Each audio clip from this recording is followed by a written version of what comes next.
अस्सलाम वालेकुम। मैं आपके सामने दिल्ली से एक बार फिर ऐमन रिजवी। बस एक ही उल्लू काफ़ी था इस भारत की बर्बादी को। बस एक ही उल्लू काफ़ी था इस भारत की बर्बादी को। हर शाख पे उल्लू बैठा है, अंजामे भारत क्या होगा। हम पेपर नहीं दिखाएंगे, हम पेपर नहीं दिखाएंगे। हम एनआरसी एनआरसी चिल्लाएंगे, हम पेपर नहीं दिखाएंगे। अरे डरे मत, ये इस वक्त मुसलमान नहीं कह रहे, इस वक्त ये गूंज जो है वो भारतीय जनता पार्टी के अंदर से निकल कर आ रही है। जैसे आप जानते हैं कि सुप्रीम कोर्ट ने एक फैसला पारित करा और उसमें कहा कि भारतीय जनता पार्टी ये साबित करे और ये सिद्ध करे और एक ट्रांसपेरेंसी दिखाए कि उसको जितनी भी फंडिंग हुई जो नियर अबाउट 107 अरब है वो पारदर्शी करे, बताए वो कैसे मिली। अब मोदी जी से तो ये वाली बात हजम नहीं हुई। मोदी जी ने अपने गुल्लुओं को बोला चलो भाई चिल्लाना शुरू कर दो। गुल्लुओं की पूरी टीम जो मीडिया है वो चिल्लाने लगी और मोदी जी से बोली मोदी जी हम क्या करें। मोदी जी ने कहा चिल्लाओ गुल्लुओं, चिल्लाओ और कहो हम सीए फिर ला रहे हैं ताकि मुसलमान बेवकूफ़ बन के गोबर भक्त बनकर सड़कों पर आ जाएं। पागल समझ रखा है, बावला समझ रखा है, गोबर भक्त समझ रखा है, मुसलमान तो नहीं है। शाहीन बाग पे फोर्स लगा दी गई और सुप्रीम कोर्ट का सवाल ये था, सुप्रीम कोर्ट ने सिर्फ एसबीआई से यानी स्टेट बैंक ऑफ इंडिया से कहा कि वो पारदर्शी दिखाए और वो जो इलेक्टोरल बॉन्ड है जो एक तरह से चंदाखोरी है जो भारतीय जनता पार्टी को हुई वो बताए किसने कैसे करे।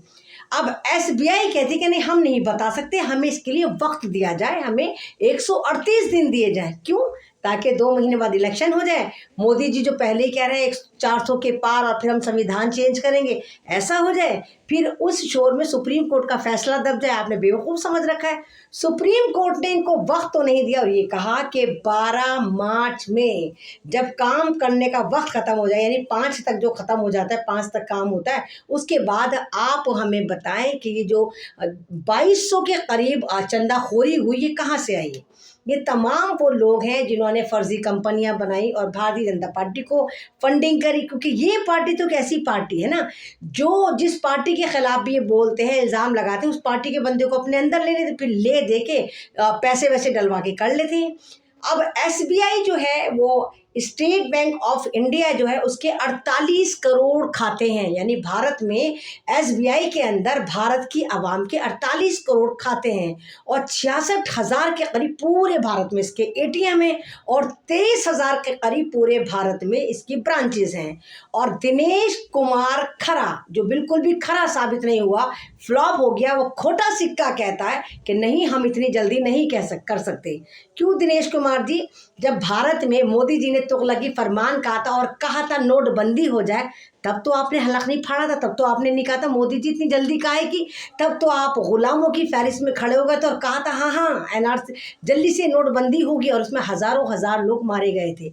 खेल समझिए, क्योंकि ये जो 2200 से ज़्यादा चंदाखोरी करी गई कंपनियों के नाम पे, लोगों के नाम पे, अब सुप्रीम कोर्ट उसकी लिस्ट मांग रहा है और कह रहा है अगर सुप्रीम कोर्ट को ये लिस्ट एसबीआई ने ना दी तो सुप्रीम कोर्ट इनके खिलाफ एक्शन लेगा। अब आप देखिए भारतीय जनता पार्टी परेशान है, गुल्लों की पूरी फौज परेशान है, मीडिया परेशान है। हमारे आका आप तो हमारे बाप है, हम क्या करें, हम क्या करें, हमारे दाता।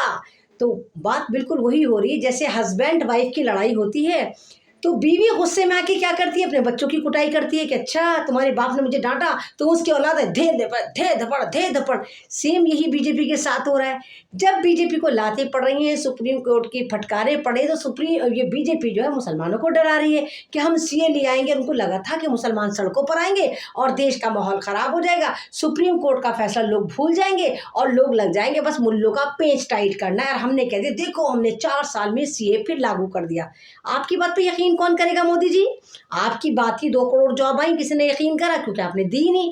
आप ही की तो बात थी 15 लाख आने थे अकाउंट में, आप ही के गृह मंत्री ने बोला था अमित शाह ने चैनल में बैठ के, वो तो मोदी जी का जुमला था।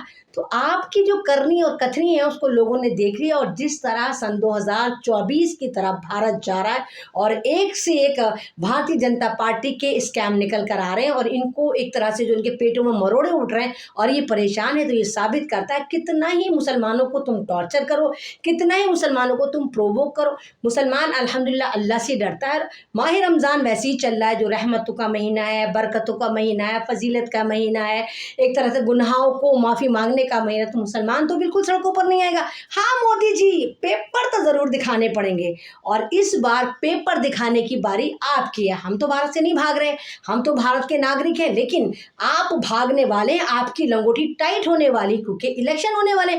आप तो सत्ता में 5 साल के लिए आए, तो पेपर तो आपको दिखाने होंगे और मजबूती से दिखाने होंगे। और सुप्रीम कोर्ट का फैसला वाकई काबिल तारीफ है, और ये वाली बात बताता है कि वाकई भारत में आज भी संविधान जिंदा है। और अगर ये फैसला आ जाता है तो ये सरकार सन 2024 में धराशायी हो जाएगी। अल्लाह हाफिज।